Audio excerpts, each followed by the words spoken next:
The grand chamber stretched wide like an ocean of glass and light.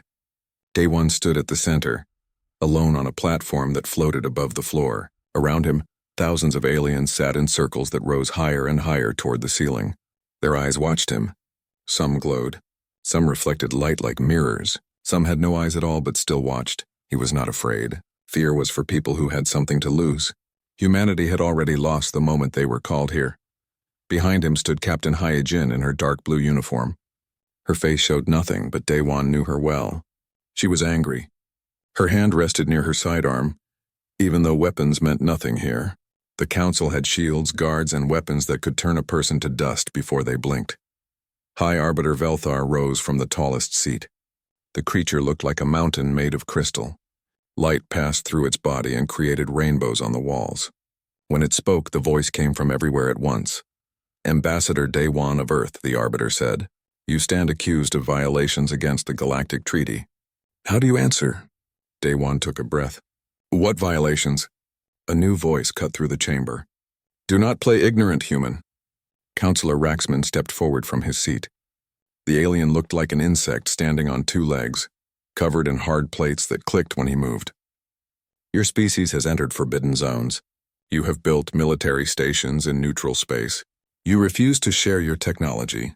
You break our laws and then ask what violations?" Day One kept his voice calm. "We entered systems that were marked as unclaimed. We built stations for defense, not attack, and our technology is ours to share or keep as we choose. The treaty does not say otherwise." "The treaty says new species must follow council guidance," another counselor said. This one looked like a floating jellyfish made of blue light. "Humanity has been in space for only 200 years. You are children. Children must listen to adults." "We are not children," Hyejin said from behind. Her voice was sharp. The Arbiter's light grew brighter. "Captain Hyejin, you are not permitted to speak." Day One raised a hand to calm her. "My companion is correct, though. Humanity is young in space, but we are not children. We have proven we can survive. We have proven we can grow. We ask only to be left to our own path." "Your path endangers the galaxy," Raxman hissed. "Your ships carry weapons we have banned for 3,000 years. Your stations watch our borders. Your merchants compete with ours and drive prices down. Your diplomats question our decisions. You are chaos wearing a friendly face." "We have attacked no one," Day One said. "We have broken no real laws. You call us chaos because we do not bow." Silence fell across the chamber. The Arbiter's light dimmed.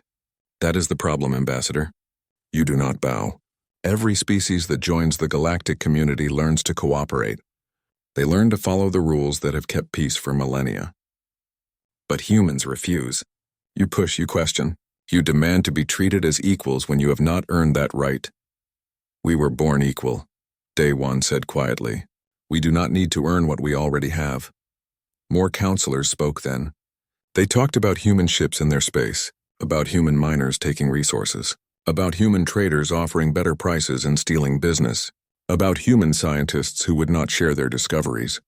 Each complaint was small, but together they painted a picture. Humanity was a problem that would not go away.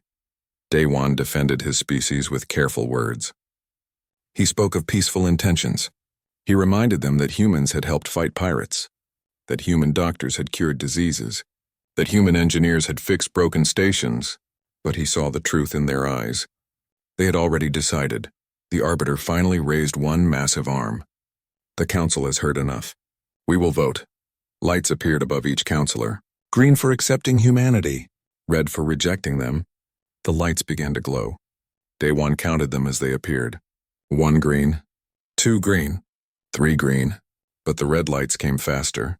10, 20, 50. The chamber filled with red light like blood in water.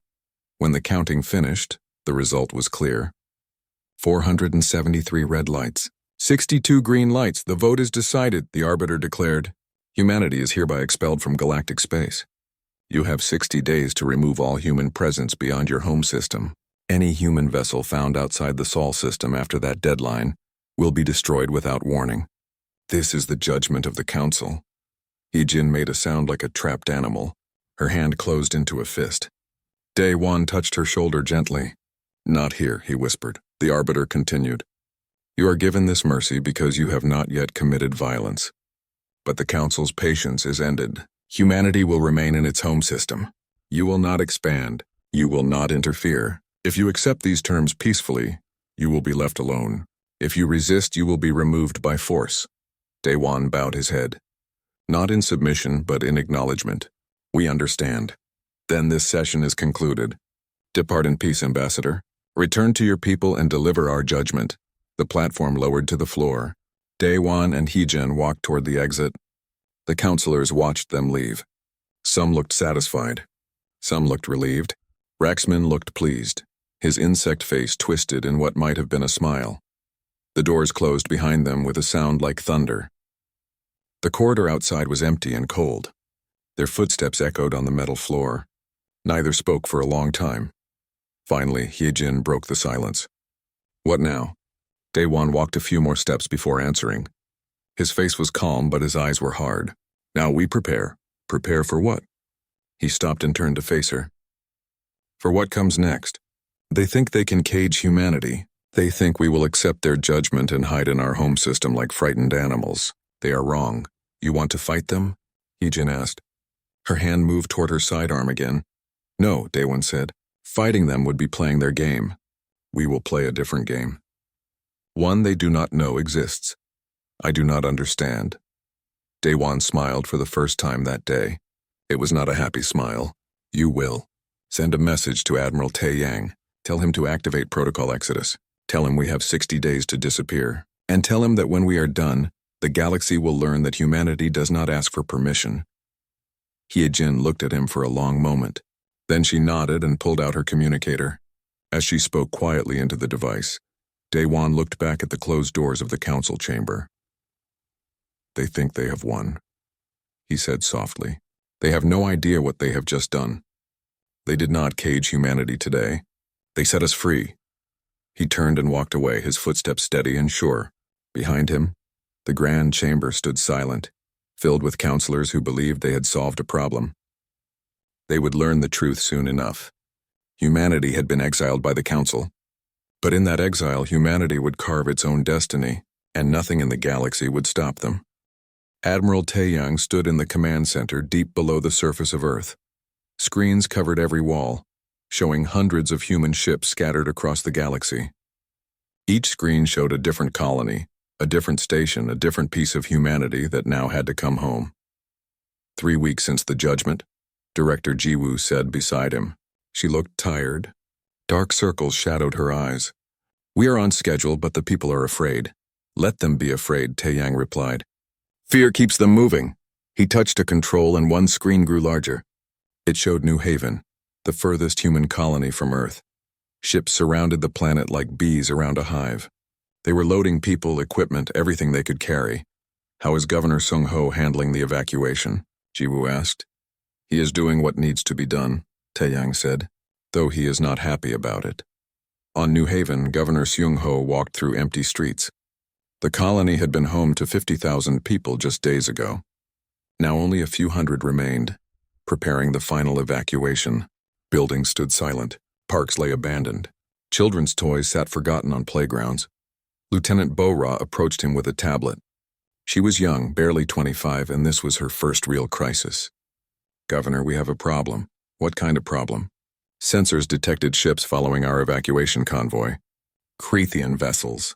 They are staying just outside detection range, but they are definitely there. Seung-ho's jaw tightened. They want our technology. They are waiting for us to leave so they can pick through what remains. What should we do? The governor looked at the empty colony around him. Years of work, years of building, all being abandoned because the council feared them. Activate protocol burnout. Bo-Ra's eyes widened. Sir, that will destroy everything. The power plants, the computers, the infrastructure, nothing will be salvageable. Exactly. If we cannot keep it, no one else will have it either. Set the timer for 12 hours after the last ship leaves. That gives the Creathians time to arrive and start looting. Then everything goes up in flames. Bo-Ra hesitated, then nodded. Yes, sir.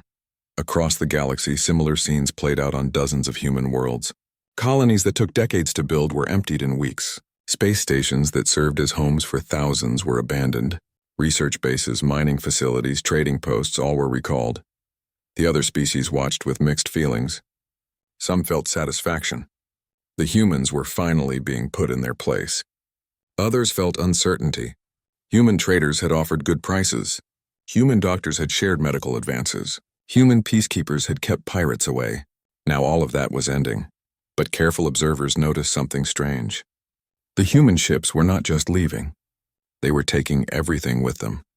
Entire space stations were being dismantled piece by piece. Mining equipment was being packed up instead of abandoned. Even things that seemed worthless were being loaded onto cargo ships. In the council chamber, High Arbiter Velthar reviewed reports. "The humans are cooperating," one counselor said. "They are withdrawing on schedule." "No resistance. No complaints, too cooperative," Raxman muttered. "I do not trust this." "You do not trust anything," another counselor said. "The humans know they cannot win. They are accepting reality." "Perhaps," Velthar said, "but increase monitoring of their communications. I want to know if they are planning anything." The council watched human transmissions carefully. They saw messages about evacuation schedules, about ship assignments, about families being reunited on Earth. Everything seemed normal. Everything seemed like a defeated species going home. What they did not see were the coded messages hidden in those transmissions. Messages that only humans could read. Messages that spoke of different destinations, of secret routes, of a plan that went far beyond simple retreat. Back on Earth, Admiral Taeyang received the final reports. All colonies evacuated. All stations abandoned. All human presence removed from galactic space. "Confirmed," Jiwoo said. She allowed herself a small smile. "The Council believes we are contained." "Good. Send the next set of orders." "Encrypted Channel 7, Jiwoo typed on her console. The message went out across hundreds of channels, bouncing through relay stations impossible to trace. To anyone watching, it looked like random noise, but human captains across the galaxy received it clearly. Phase 1 complete. Begin Phase 2. Silent running protocols in effect. Proceed to designated coordinates. Stay dark. The galaxy thinks we are going home. Let them think it. In the dark spaces between stars, human ships changed course. They did not head toward Earth. They headed toward regions that other species avoided, toward places that were marked as dangerous or worthless on every galactic map. Governor Shung Ho stood on the bridge of the last transport leaving New Haven. Behind him, the colony grew smaller in the viewport. "Set course for Sol System," he ordered. "Sol System course confirmed," the pilot said. Then quietly, "Actual destination locked in. We will drop off sensors in 6 hours." Shung Ho smiled. "Good. How long until we reach the void?" 3 weeks at silent running speed." 3 weeks, Shung Ho repeated. 3 weeks until we begin again. The Council thinks they have caged us. They are about to learn they have freed us instead." Lieutenant Bora looked confused. "Sir, I do not understand. Where are we really going?" Shung Ho gestured at the viewport. "Do you see that dark region? That massive cloud that blocks all the stars?" Bora looked. A huge area of space ahead showed nothing but darkness. No stars, no light. Just empty black that seemed to swallow everything. The void reach, the dead zone. No one goes there. No one goes there because they cannot see through it. Their sensors fail. Their ships get lost. They think it is worthless. Shung Ho's smile grew wider. "But we are human. We learned to navigate by dead reckoning before we had computers. We learned to survive in places others called impossible. And now that impossible place will become our new home." Bora stared at the darkness ahead. "But how can we live there? How can we build anything in a place where nothing works?" "The same way humans have always survived," Shung Ho said. "By adapting. By innovating. By refusing to give up. The Council exiled us, but they made a mistake. They thought they were sending us home to hide. Instead, they gave us permission to disappear. And when we come back, we will be stronger than they can imagine." The ship moved forward into the darkness. Behind them, New Haven's automated systems counted down. In 12 hours, everything would be destroyed. The Krethians would arrive to find nothing but ashes. Let them wonder what happened. Let them report back to the Council that humans were thorough in their withdrawal. No one would know the truth. No one would suspect that hundreds of human ships were not heading home. They were heading into the dark, into the impossible, into the places other species feared to go. Admiral Taeyang watched his screens as ship after ship reported reaching the void reach. Each one disappeared from sensors as expected. To anyone watching, they would seem to simply vanish. "All ships accounted for," Jiwoo reported. Phase 2 in progress, Taeyang nodded. Prepare Phase 3. Begin construction immediately. We have work to do. And the timeline? 1 year, Taeyang said. In 1 year, the galaxy will see what humanity can accomplish when no one is watching. They exiled us thinking we would fade away. They are wrong. We are just getting started. 1 year after the exile, the galaxy burned. The Devourers came from beyond known space like a plague of locusts. No one knew where they came from or what they wanted. They simply destroyed everything in their path. The Krethian Empire was hit first. Their border worlds went silent one by one. When the Empire sent fleets to investigate, those fleets never returned. General Raxman, who had once sat on the council, now commanded the desperate defense of his species. He stood on the bridge of his flagship, watching the sensor displays with growing horror. How many ships do they have? We count over 300 vessels, his tactical officer reported. But they keep coming. Every time we destroy one, 2 more appear. Raxman's mandibles clicked in frustration. His fleet had 50 ships. The best the Krethian Empire could muster. It was not enough. Send a message to the Galactic Council. Tell them we need immediate assistance. Sir, we already sent 12 requests. They say help is coming, but no one has arrived. Then send another. Tell them if the Krethian Empire falls, they will be next. In the council chamber, chaos reigned. Councilors argued with each other, shouted over each other, blamed each other. High Arbiter Velthar tried to maintain order but failed. No one could agree on what to do. We must send our combined fleets, one councilor demanded. And leave our own worlds undefended? Another shot back. What if the Devourers attack elsewhere while we are helping the Krethians? The Krethians pushed hardest to exile humanity, a third councilor noted. Perhaps this is their problem to solve. Velthar's crystal body flashed with light, demanding attention. Enough. The Devourers will not stop with the Krethian Empire. We must act together or we will fall separately. But the words rang hollow. Every species wanted someone else to take the risk. Hours passed in argument while Krethian worlds died. Back at the front lines, General Raxman watched his fleet being torn apart. The Devourers fought with no tactics, no strategy. They simply swarmed forward and overwhelmed through numbers. His ships destroyed dozens of enemy vessels, but hundreds more remained. Sir, we have lost the destroyer squadron.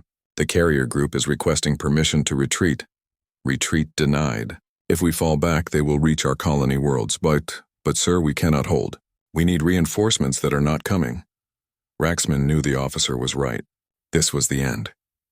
His species had dominated this region of space for 10,000 years. Now they would fall because the council could not unite, because species that should have helped chose to watch instead. He thought of the humans then, the species he had called dangerous, the species he had convinced the council to exile.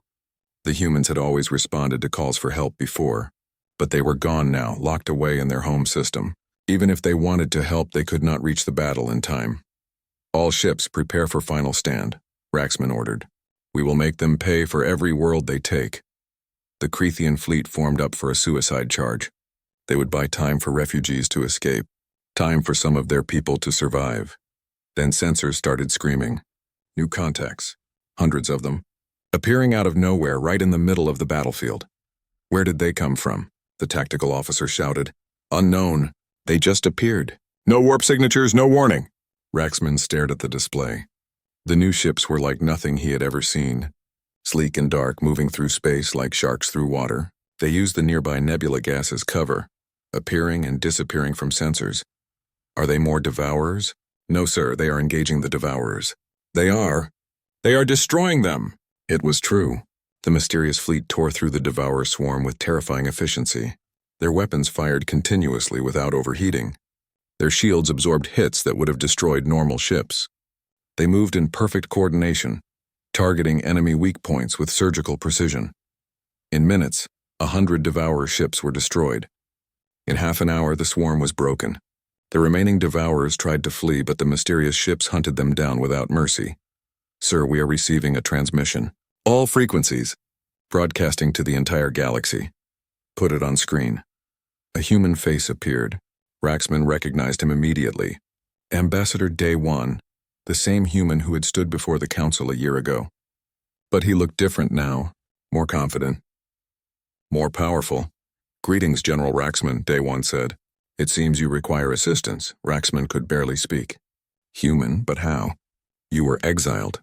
You were contained in your home system. Were we? Day One smiled. The council watched the Sol system and saw what they expected to see. They never thought to look elsewhere. They never imagined we might thrive in places they considered worthless. Another human appeared on screen, a woman in a military uniform, Fleet Admiral Kyung-soo commanding the Human Defense Force. General, your perimeter is now secure. The Devourer fleet has been eliminated. Eliminated? All of them? All of them, Kyung-soo confirmed. We have been tracking the Devourers for 3 months. We knew they would attack the Crethean Empire eventually. We prepared accordingly. You knew? Raxman felt his legs weaken. You knew and you did not warn us? Day One's smile faded. Would you have listened? Would the council have believed the species they exiled? We tried diplomacy before, General. It ended with humanity being cast out, so we chose a different path. We protected the galaxy from the shadows while you debated and argued. The transmission shifted to show the void reach. Stations filled with light, ships moving through swirling clouds, cities thriving in a place that should be empty. This is where we have been, Day One continued. This is what we built while you thought us contained. The council exiled us to remove a threat. Instead, they gave us freedom to become something greater. You thought the void reach was worthless. We saw opportunity. You thought we would hide. We built a civilization. Across the galaxy, every species watched the broadcast. Council members stared in shock. The humans had never left. They had simply moved to places no one was looking. Why help us? Raxman asked. We exiled you. I personally argued for your removal. Why save us? Day One looked directly at the camera. Because this is what humanity does. We protect those who cannot protect themselves. Even those who betrayed us. Even those who tried to cage us. The council made a mistake when they exiled us.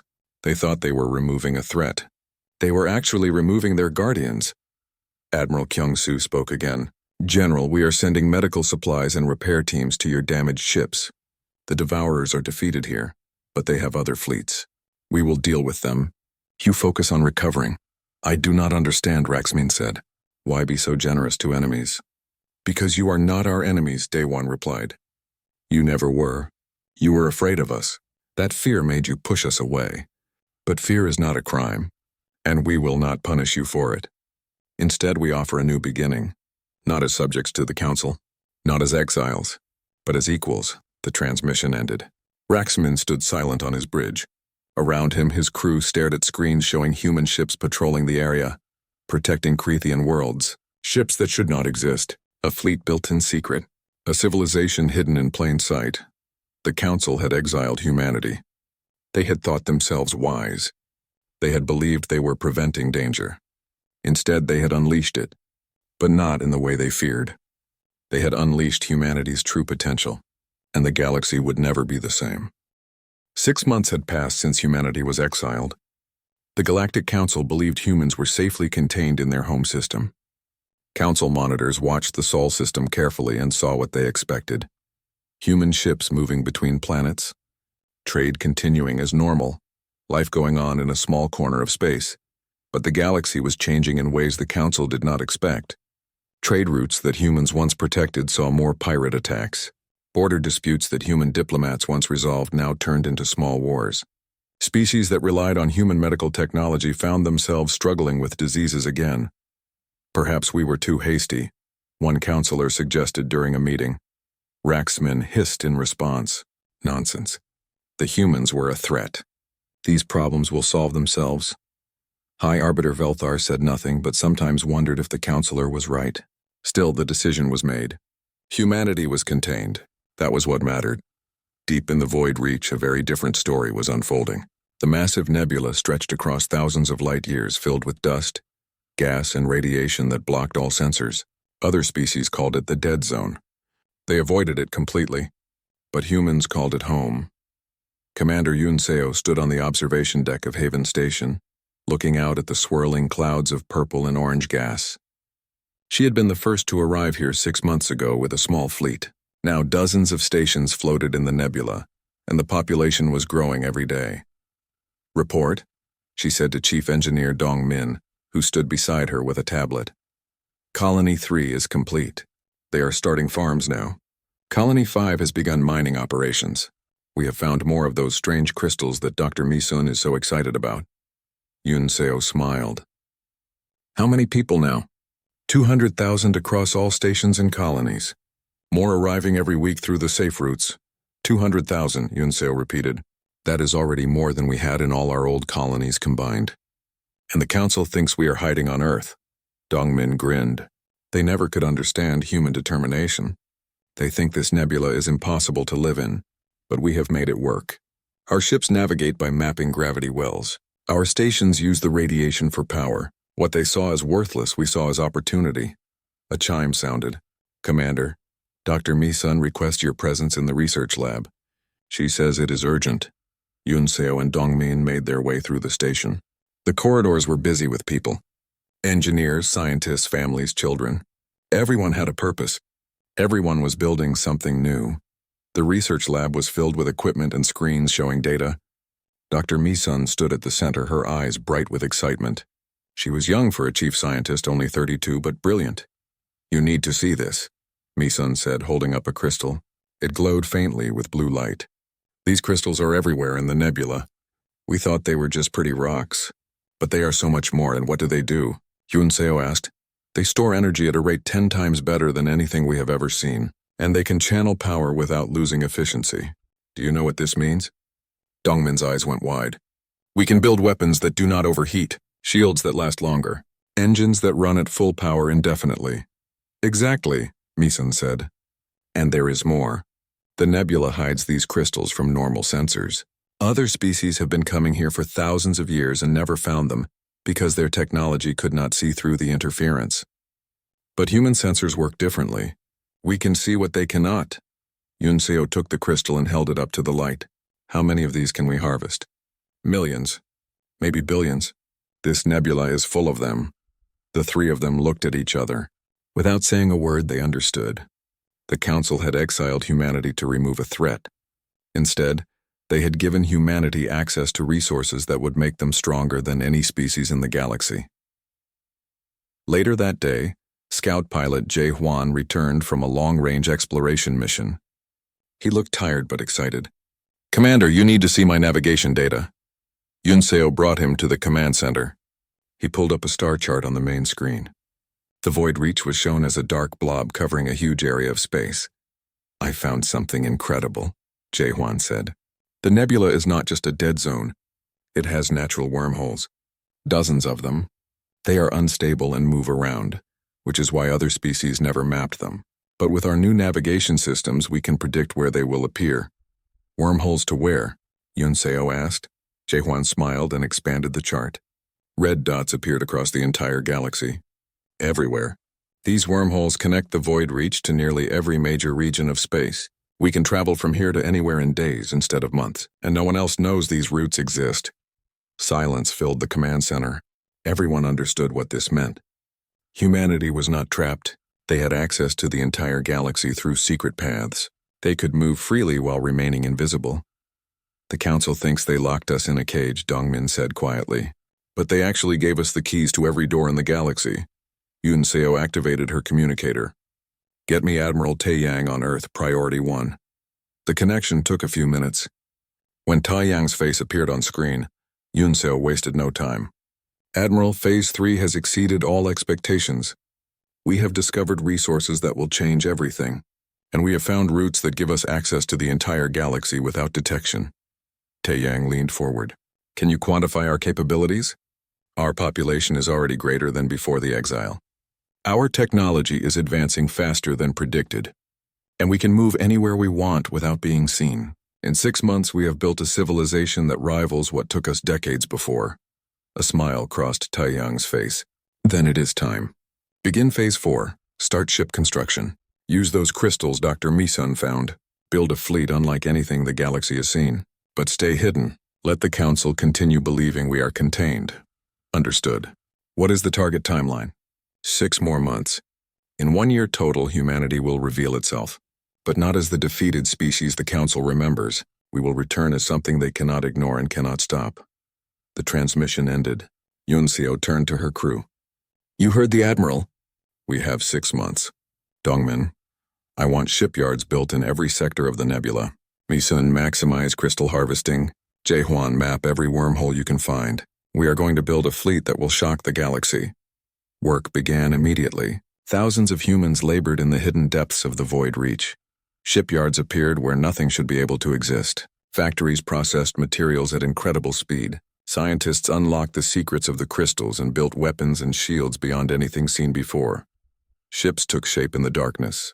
They were sleek and fast, designed to use the nebula interference as camouflage.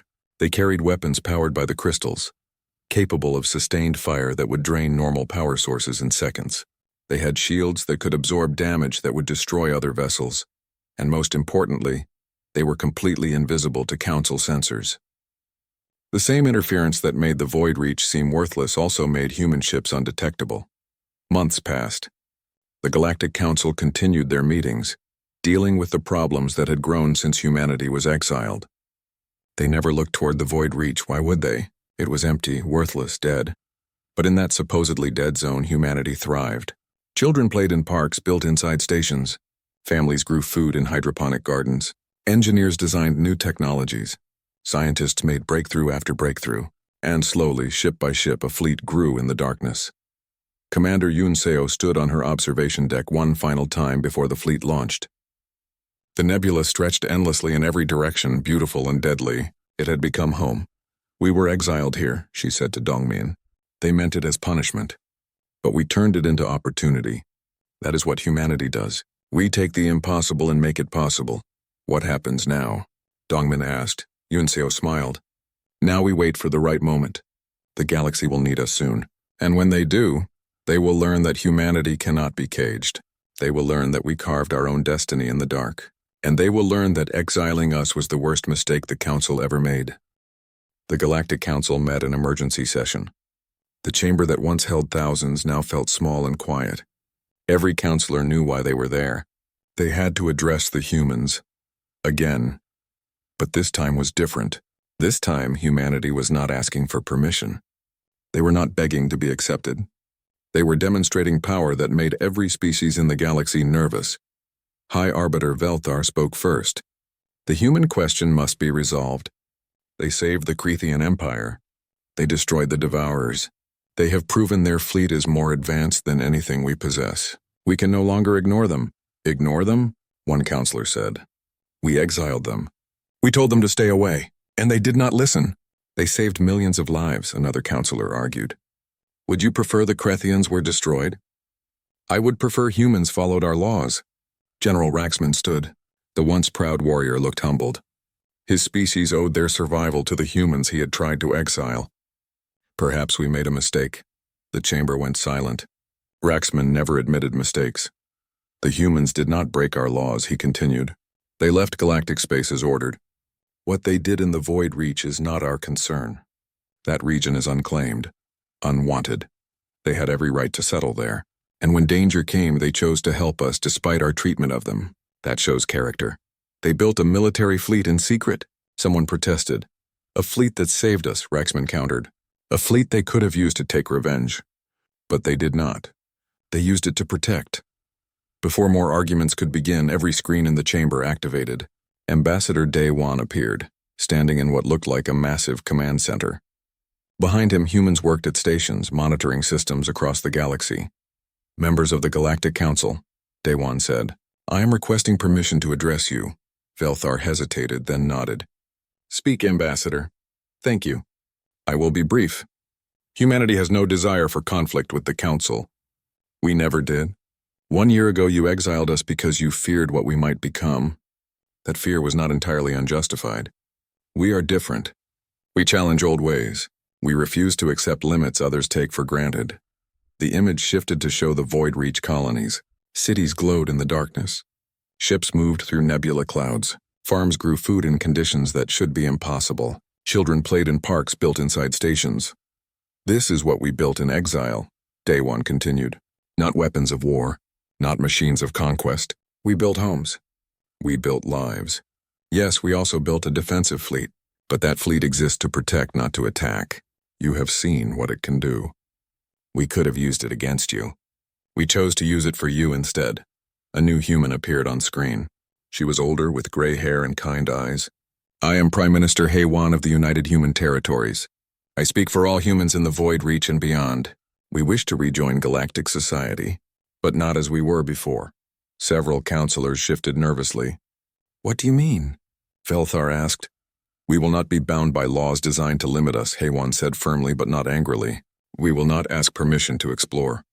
We will not accept restrictions on our technology. We will not bow to councils that see us as children to be controlled. We offer partnership as equals. Nothing less. That is unacceptable, a counselor shouted. Every species must follow council authority. Why? Day1 asked simply. What authority? The council could not unite to face the devourers.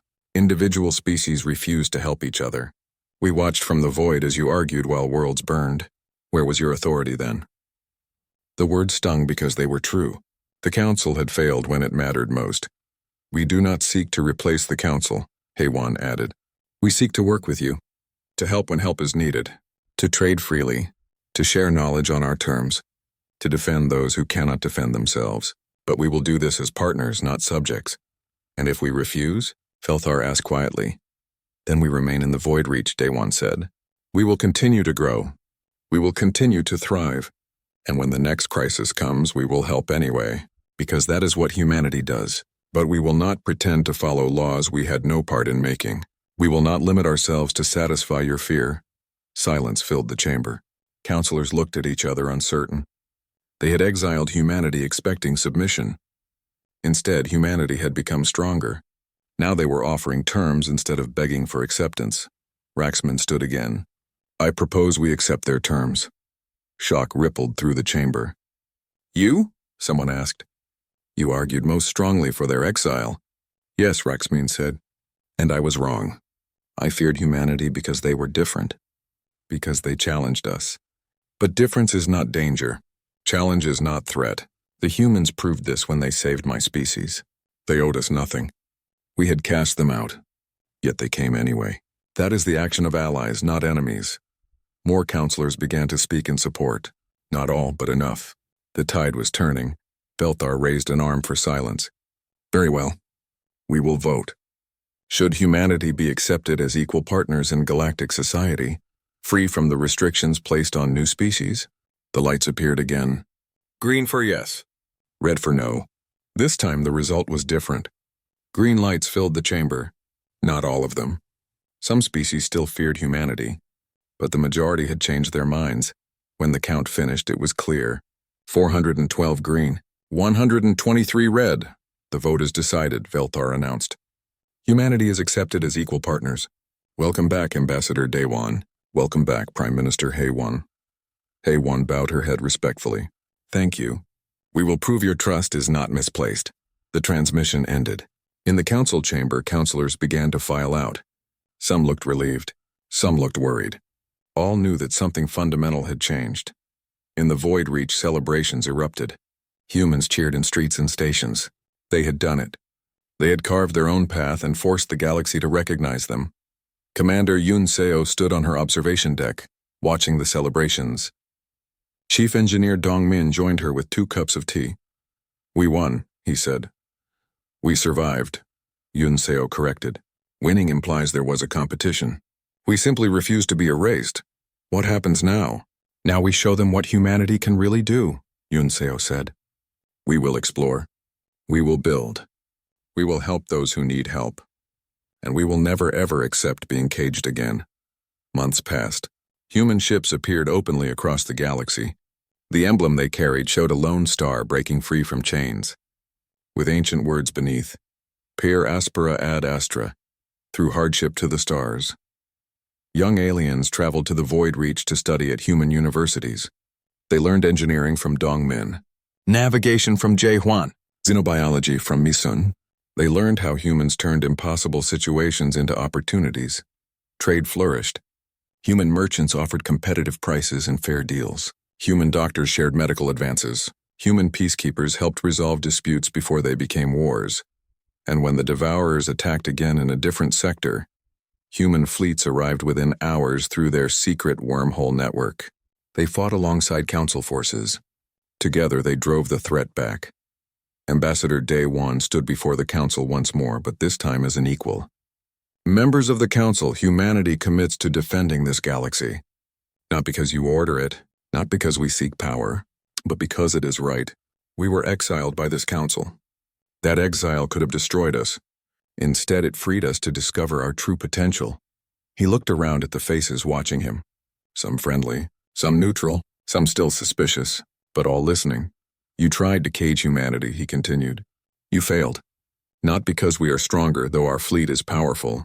Not because we are smarter, though our technology is advanced. You failed because you cannot cage a species that refuses to be contained. You cannot limit a species that turns obstacles into opportunities. You cannot control a species that carves its own destiny. He smiled then, warm and genuine. But that is good. Because now you have partners instead of subjects. Now you have allies instead of dependents. The galaxy is better for it. And humanity will continue to prove that every single day. In the Void Reach, new colonies continued to grow. Human children were born who had never seen Earth. They grew up in stations floating in beautiful clouds of purple and orange gas. They learned to navigate by the stars. They learned that humanity thrived not in spite of hardship but because of it. Governor Xiong Ho, now an old man, stood in a park on what had been New Haven Station. It was rebuilt now, floating in the nebula instead of orbiting a distant planet.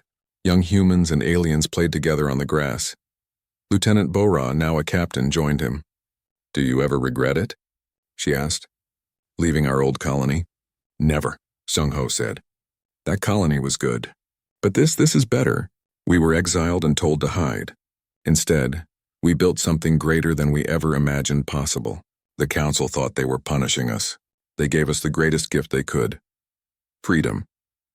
As the sun set on the station, casting long shadows through the nebula clouds, Sung Ho smiled.